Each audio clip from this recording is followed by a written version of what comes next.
there are other things going on in our children's life.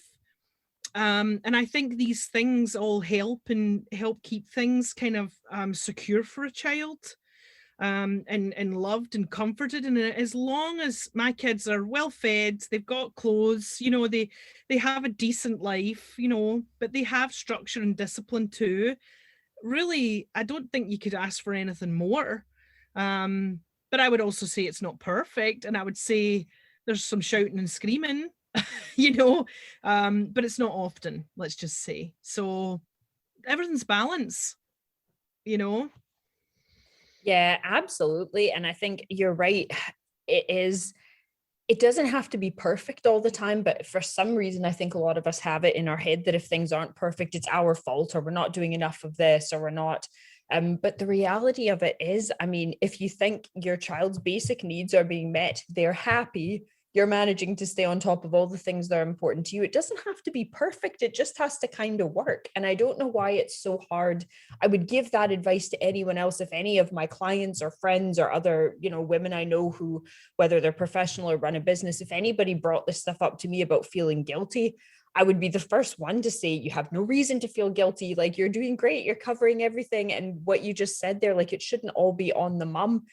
Anyways, there are other people. There's a partner, hopefully, unless you're a single mom, then you don't have that, but you probably have at least a partner or a friend or an aunt and uncle or a grandparent. And you're right, it does take a village. It's not all on one person. But can I take my own advice or perspective? Of course not. I definitely fall into these traps where I beat myself up over it. And I think we're all the same. I think so, but I would say as a psychologist, that's where you can have to put, I know for me, when I'm feeling like that, I have to put things into check. And those could be little things for me. For example, it might just be, okay, so if I'm feeling a bit disconnected from my kids, then it's maybe when it gets past work time, instead of picking my phone up and checking social media, or I'm a big news reader. I'll read loads but it's like entertainment and all that. It's not like all like intellectual stuff.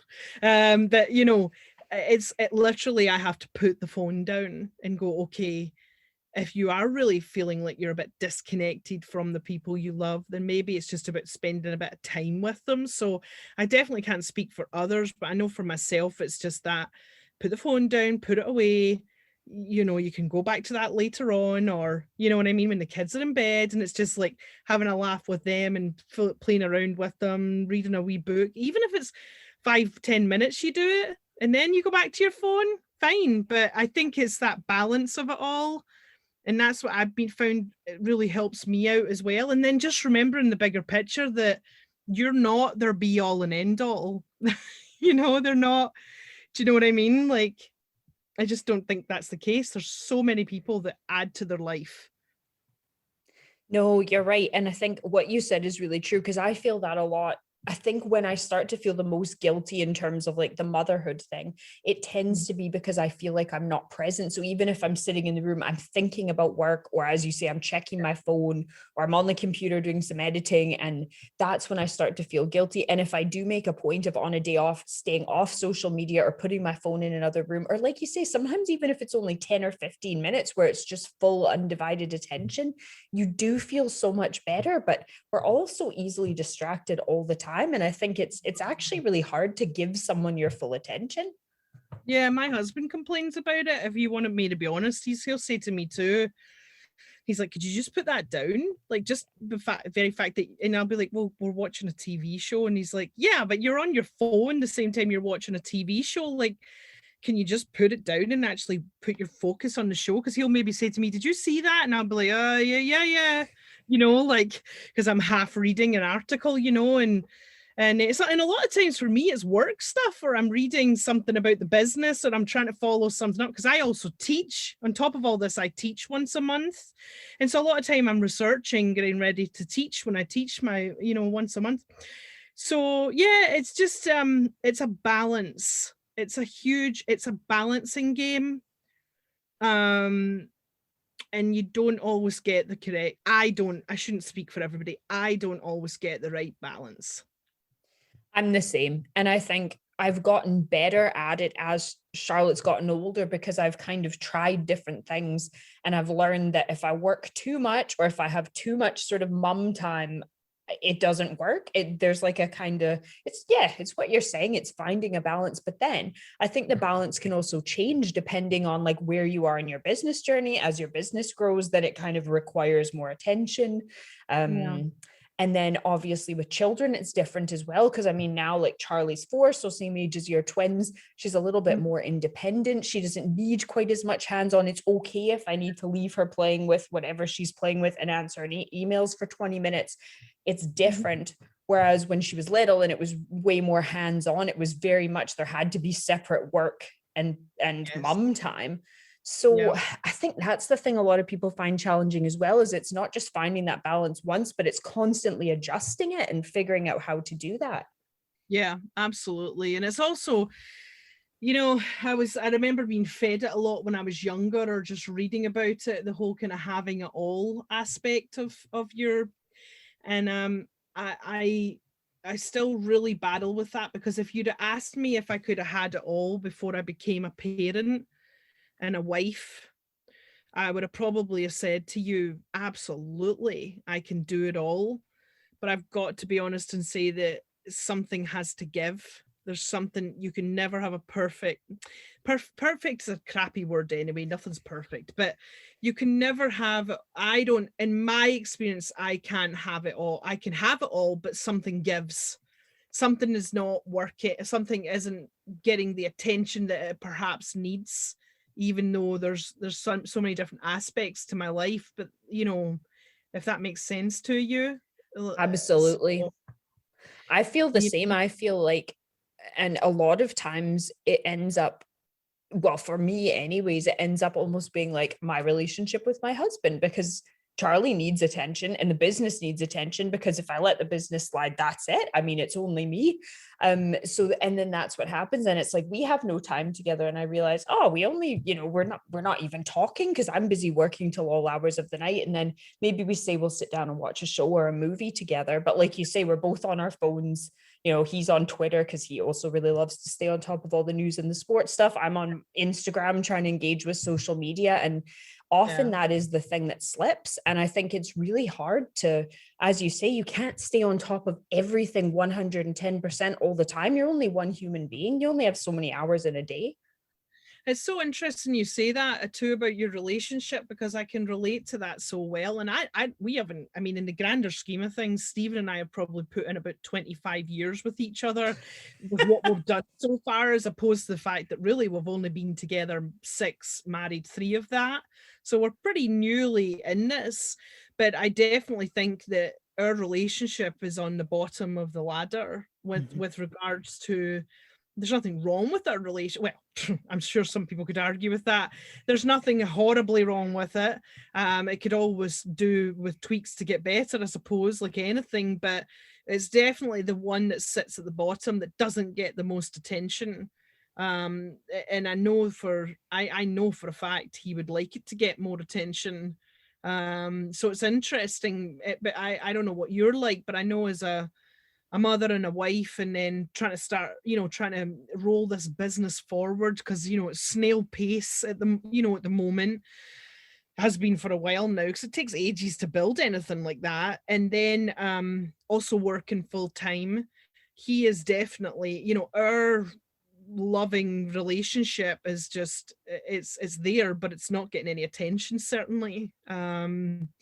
And I'm just tired. It's a terrible excuse, but I just feel like I don't know if I've just like, I don't know if a lot of women do this, where they just think, well, I know that person's there. Maybe this sounds like I'm taking them for granted, but I've got kids to raise, the business to get going, because I don't know what your business was like, but this business of mine has been a seed for like years. And now it finally, in the last 6 months, I've decided to go boom, like, let's move this thing now. And so, now it needs some attention. So something always gives. Yeah, I think you're right. And it's the same for us. I mean, there's nothing wrong. It's not that, we're having problems because of it, but it's just that thing of, it's kind of like what you said, like, so the kids are very like, they need our attention. We need to keep them alive and keep them safe. And, you have to put that time in. And then same with a business, or in your case, you've got the business and the professional career. In my case, I've got the two businesses. So I don't feel like I can let any of those things slide. So if I'm going to take time away from anywhere, it's going to be, your personal relationships, whether that's how much you see friends. I feel like I haven't seen friends in months because it's just been too busy. And, obviously the pandemic adds to that as well. But it's kind of like your sort of personal relationships, whether it's a romantic one or friendships or whatever else, you feel like you've fallen out of touch with everyone, and that's not good either. So the one I guess that we haven't talked about as well is like your own, your relationship with yourself, and the whole kind of self-care and downtime and things that you need, and how many, again, gender stereotyping, but I think women are probably the worst for this in terms of not dedicating time to themselves, or when they do dedicate time to themselves, they feel guilty. Like lately, I've been feeling exhausted and thinking all I want to do is take a book to my favorite coffee shop and sit and have a nice piece of cake and a nice coffee and read my book. And I can't let myself do that when I know I have so many things on my to-do list, and the house is a mess, and we're behind on laundry. And, it's like you can't even allow yourself an hour of time without feeling guilty. Well, but I think I agree with you're saying, but if I'm on, I think it's something for yourself and your listeners to consider, because I'm going to tell you that side of me is actually pretty selfish now compared to 10 years ago. Now, when you say self-care, as I would call it, I'm pretty good about that. There's a lot of times, and again, I'm lucky, I'm bolstered up with someone who'll say to me, why don't you go through to the bedroom, because I love to read also, and just shut the doors. I'll shut the door at the living room. The kids can play Mario or whatever, and you just get yourself an hour or two. And I'm really lucky I have that. Or if I ask for it, I can generally get it, if that makes sense. I know it sounds like I'm asking permission, but you know what I mean. Yep. So I'm pretty good in that area. But I wasn't for a long time, and I let myself fall apart for a really long time, especially after having the twins. It was just all encompassing. There was no focus on anything else but them. Because they were high risk. My kids were on, so your listeners know, my kids were on oxygen the first year of their life. So we'd oxygen in the house, and it was all very just clinical, medical, lot of stress. One of my twins was up 10 to 15 times a night the first year of his life. And the other one got woken up quite a bit as a result of that, because we have a small house. We couldn't separate them. We were told not to anyway, because they were so used to each other.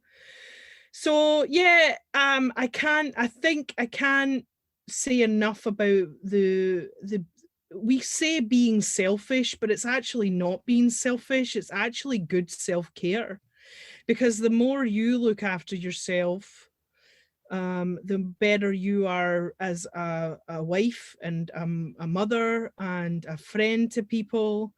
And I'd say what lacks in my life a lot, I have a lot of friends, but they're kind of online right now. I don't mean I've never met them. I just mean I don't go anywhere. I don't really do anything. If I'm really honest with you, I don't go out to the bar or pub, or not there's anything wrong with that, but I just don't. We also live rurally. I'm about 12 miles outside of the nearest town. So yeah, it's a tough one. It's something I always say to my husband. When I think about the friendships I had in the States, in my life, my social life, etc. But then again, I wasn't a mum. I wasn't with someone. I wasn't, it was a different time in my life. So I was very social. I was out a lot.